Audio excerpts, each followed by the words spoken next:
जय हिंद दोस्तों, स्वागत है आप सभी का कैप्टन बत्रा क्लासेस में। दोस्तों, जैसा कि आप सबको पता था कि 25 जून से अपनी क्लासेस एनडीए की प्रैक्टिस बैच स्टार्ट होने वाली थी, लेकिन कुछ टेक्निकल इशू के कारण वह 26 जून यानी कि आज से कंटिन्यू कर दिया गया है। इसी बीच में मैंने अपना एक 5 मिनट शो को लॉन्च किया था, जिसमें पर डे करंट अफेयर्स, राष्ट्रीय तथा अंतर्राष्ट्रीय मुद्दों पर चर्चा करने के लिए मैं प्रस्तुत हूं। दोस्तों, आज के इस वीडियो में मैं बात करने वाला हूं शुभांशु शुक्ला, जो कि एक बहुत ही ज्यादा खास मुद्दा इस समय बने हुए हैं। सोशल मीडिया पर इनका चर्चा बहुत तेजी से हो रहा है। आइए जानते हैं कि शुभांशु शुक्ला कौन है और इन्होंने ऐसा क्या कर दिया जिसके वजह से यह चर्चा में है।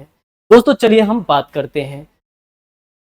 दोस्तों, हम बात करते हैं शुभांशु शुक्ला की, जो कि दूसरे ऐसे भारतीय बन चुके हैं जो कि अंतरिक्ष में यात्रा कर रहे हैं। पहले भारतीय अगर हम बात करें तो पहले भारतीय थे राकेश शर्मा, जो कि 1984 में अंतरिक्ष यान में गए थे।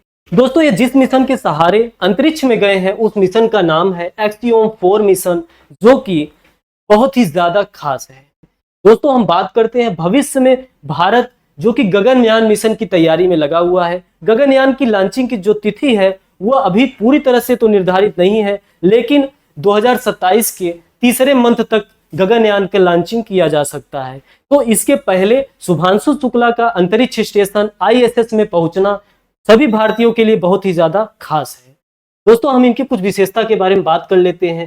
शुभांशु शुक्ला, जिनका जन्म लखनऊ में हुआ और ये एरोस्पेस इंजीनियरिंग में विशेषज्ञता हासिल कर चुके हैं। दोस्तों, ये भारत के पहले ऐसे निजी अंतरिक्ष मिशन में चयनित हो चुके हैं। 2019 में ही इनका चयन किया गया था। उसके बाद लगातार ये अपने अंतरिक्ष यान की तैयारी में लगे हुए थे। दोस्तों, अगर हम बात करें कि एक्सियोम मिशन क्या है, तो एक्सियोम स्पेस एक प्राइवेट अमेरिकी अंतरिक्ष कंपनी है, जिसका उद्देश्य अंतरिक्ष स्टेशन आईएसएस के बाद निजी स्पेस स्टेशन बनाना है। जैसा कि आप सबको पता होगा कि इंटरनेशनल स्पेस स्टेशन, जिसमें कुछ प्रमुख देशों का दबदबा ज्यादा है, इसके बाद कुछ ऐसे देश हैं जो अपना खुद का स्पेस स्टेशन बनाना चाहते हैं, तो इसके लिए बहुत ही ज्यादा कारगर सिद्ध होगा। भारत भी भविष्य में इस पर काम करेगा।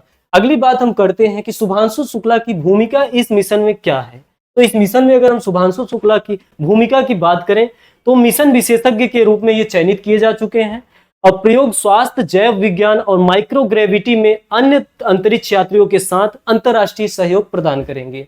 ये सभी प्रयोग के साथ साथ ये डॉकिंग सिस्टम पर भी काम करेंगे। अब आप पूछेंगे कि आखिर डॉकिंग सिस्टम क्या है, तो मैं आपको बता दूं कि डॉकिंग सिस्टम वह सिस्टम है जिसमें कोई भी यान अंतरिक्ष में जाने के बाद, आपने देखा होगा कि जब कोई मिशन अंतरिक्ष के लिए लॉन्च किया जाता है तो वह अंतरराष्ट्रीय स्पेस स्टेशन में जाने के बाद डॉकिंग के रूप में काम करता है। डॉकिंग की अगर हम बात करें तो जैसे दो मिशन है, एक मिशन मैं मान लेता हूं कि कोई मिशन ए है और साथ में कोई मिशन बी है। हम इसको कुछ ग्राफ के माध्यम से समझते हैं तो आपको ज्यादा बेटर समझ में आएगा। कोई भी मिशन ए है जो कि अंतरिक्ष में जा रहा है अपने कार्य को करने के लिए, अपने प्रयोग को करने के लिए। अब अंतरिक्ष स्टेशन यहाँ पर पहले से बैठा हुआ है, आईएसएस। अब यह मिशन जब यहां से लॉन्च किया गया तो अंतरिक्ष में जाने के बाद इसको सहयोग चाहिए होता है। जैसे हवा में आपने देखा होगा विमान उड़ते उड़ते थक जाते हैं, मतलब उनका फ्यूल खत्म हो जाता है, तो वह जाकर किसी भी देश में लैंड कर जाते हैं जहां पर वह निर्धारित किया होता है। तो वहां पे जाकर फ्यूलिंग के बाद वह फिर से स्टार्ट हो जाते हैं अपने आगे मिशन के लिए।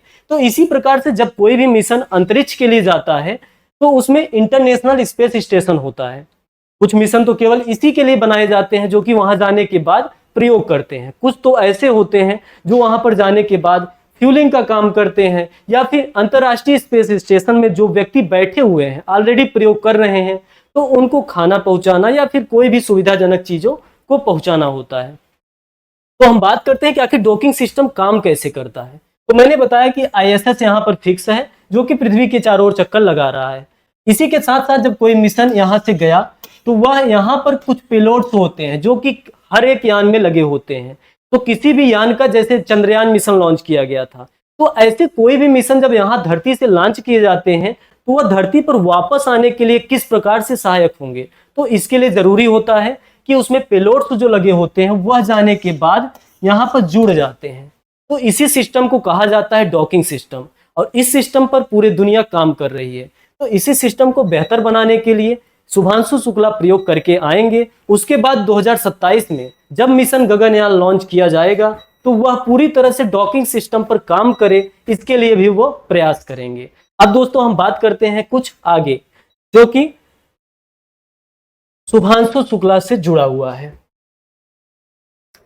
दोस्तों अभी तक हमने बात किया कि शुभांशु शुक्ला का काम क्या है और एक्सियोम मिशन क्या है। अब हम बात करते हैं कि एक्सियोम मिशन की कुछ मुख्य बातें जो कि हमें जानना जरूरी है और ये हमारे एग्जाम की दृष्टि से भी खास है। मतलब कि अगर हम पॉइंट ऑफ व्यू से देखें कि हमारे एग्जाम में क्वेश्चन बनेंगे तो ऐसे क्वेश्चन हमारे एग्जाम में जरूर बनेंगे। हम बात करते हैं कि एक्सियोम मिशन की कुछ प्रमुख बातें। तो प्रमुख बातों में जो है वो सबसे प्रमुख बात यह है कि लॉन्च स्थल क्या था। तो सबसे खास बात यह है कि लॉन्च स्थल क्या था। यह परीक्षा में पूछा जा सकता है कि जो एक्सियोम 4 मिशन 25 जून 2025 को लॉन्च किया गया उसका जो है लॉन्चिंग स्टेशन कहां पे था या किस स्थान से वह लॉन्च किया गया, यह हमारे एग्जाम के लिए बहुत ही ज्यादा इंपॉर्टेंट है। तो इसमें हम बात कर लेते हैं केनेडी स्पेस सेंटर जो है अमेरिका में, यहां से जो है इस मिशन को लॉन्च किया गया। लॉन्च यान की अगर हम बात करें कि किस मिशन के द्वारा, किस स्पेस सेंटर के द्वारा लॉन्च किया गया, तो स्पेस एक्स फैल्कॉन 9 जिसके द्वारा यह लॉन्च किया गया। अगली बात हम करते हैं कि अवधि कितनी है, यह कितने दिन के लिए गया है। तो यह कुल 14 दिनों के लिए अंतरिक्ष में गया है। अगर दोस्तों हम इसके अंतरिक्ष यान की बात करें तो क्रू ड्रैगन की सहायता से यह अंतरिक्ष में गया है। अगली बात हम कर लेते हैं कि इसका उद्देश्य क्या है। अगर हम इसके उद्देश्य की बात करें तो यह वैज्ञानिक प्रयोग के लिए गया है, साइंटिफिक जो है प्रयोग के लिए गया है। ठीक है। अगली बात करें शिक्षा और तकनीकी में जो है डेमो। अगर कोई भी व्यक्ति, अगर हम बात करें अंतरिक्ष में, अगर कोई व्यक्ति जाता है, जैसे कि राकेश शर्मा 1984 में अंतरिक्ष में गए थे, तो उनके द्वारा कुछ ऐसी नई तकनीकी प्रयोग में लाई गई जो कि उससे पहले जानकारी में नहीं था। तो यदि कोई भी व्यक्ति अंतरिक्ष में गया है तो वहां से जितने भी डाटा कलेक्ट किए जाते हैं तो अगले प्रयोग में उसको ऐड कर लिया जाता है। तो यह हुआ अगली जो है मुख्य बातें। अब हम बात कर लेते हैं कुछ अन्य पर। कुछ अन्य में अगर हम बात करें दोस्तों, भारत के लिए क्या मायने रखता है। सबसे ज्यादा इंपॉर्टेंट टॉपिक हमारे लिए यह है कि यह जो मिशन लॉन्च किया गया इसमें शुभांशु शुक्ला ने तो गर्व वाला काम किया जिसके लिए पूरा भारत जो है गर्वान्वित महसूस करता है। लेकिन हम बात करते हैं कि भारत के लिए क्या मायने रखता है यह मिशन। तो अगर हम इसके मायने की बात करें कि भारत के लिए किस प्रकार से यह इंपॉर्टेंट है, तो निजी क्षेत्र की जो भागीदारी है यह जो है बढ़ जाएगी। निजी क्षेत्र की जो भागीदारी है वह बढ़ जाएगी इस मिशन के बाद। अगली अगर हम बात करें कि भारतीय युवाओं को जो है प्रेरणा मिलेगा, जैसा कि पहले मैंने बता चुका है। वैज्ञानिक अनुसंधान में भारत की तकनीकी जो है बढ़ जाएगी, भारत की भूमिका जो है वो तकनीकी में बढ़ जाएगी। अगली हम बात कर लेते हैं कि निष्कर्ष क्या है। तो शुभांशु शुक्ला जो है भारत के गौरव हैं, ये तो इसमें कोई संदेह नहीं है, भारत के गौरव के रूप में ये माने जाएंगे क्योंकि इन्होंने अपने इस मिशन के लिए लगातार 5 सालों तक मेहनत किया। किसी भी एग्जाम की हम तैयारी करने के लिए हार मान जाते हैं केवल और केवल 1-2 फेलियर के लिए, लेकिन इन्होंने पिछले 4-5 सालों से अपने लिए खुद को तैयार किया। किसी भी एग्जाम को देने के लिए हमको जो है पूरी तैयारी की जरूरत होती है, वो हमें इनसे सीखने को मिला।